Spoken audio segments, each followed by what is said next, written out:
Hazret Abdülazim Hasani ki onun ziyaretinde olanlar bilirler, Rey şehrindedir. İmam Hasan Aleyhisselam'ın evlatlarındandır. Bir gün İmam Hadi Aleyhisselam'ın huzuruna gelir ve özünün akidesini, özünün müeyyen kalbinde olan ilahi hem usul meselelerin hem furu meselelerin imama söyleyir. Ki yabne Resulillah, benim akidem budur ve amelim de budur deyip Hazretten istəyir ki ona müeyyen tövsiyeler eləsin ve dinimin doğru olup olmamağını yabne Resulillah mənə örgət, başa sal, harda səhv eləyirəm, harda hansı məsələdə yanlış eləyirəm. Odur ki, insan gərək öz əqidəsində yanlışlığa yol verməyə. Çox təəccüb eləyirəm bəzi insanlar və bir ayda oruçluğu mən bu meçiddə bir aya yaxın mauizə elədim. İnsan əqidəsində azad deyilmi? Azaddır. Oruç tutmaq vacib deyilmi? Vacibdir. Bəs oruç namazı vacibdir.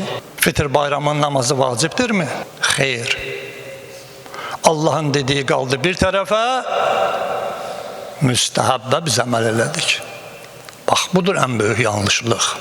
İnsan dininin salamat qalması üçün o hədislər ki, o buyruqlar ki gəlir Peyğəmbər və Əhl-i Beytdən, onlara diqqət eləməlidir. Mömin, inanılmış alimlər ki var, müctehidlər ki var, onlar bizlərə Peyğəmbərin qoyduğu varis və yadigar insanlardılar.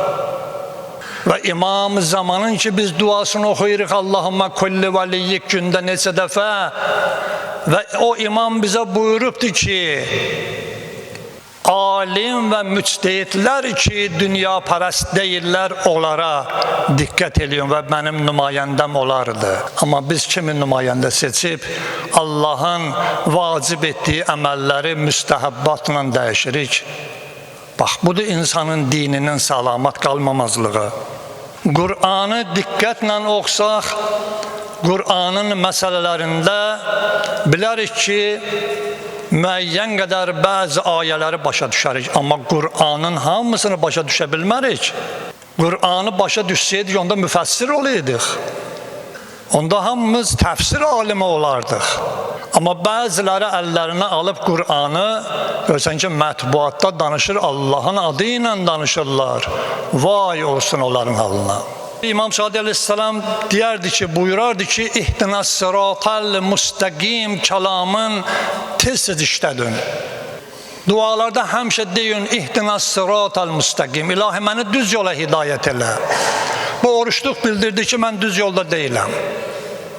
İmam Sadiq Aleyhisselam buyurur ki, İhdinas sıratal müstəqimi qəlbən deyin ki, Allah sizi hidayət eləsin. Qur'anı düzgün başa düşmək üçün imamlarımızın həyatına diqqət eləyək.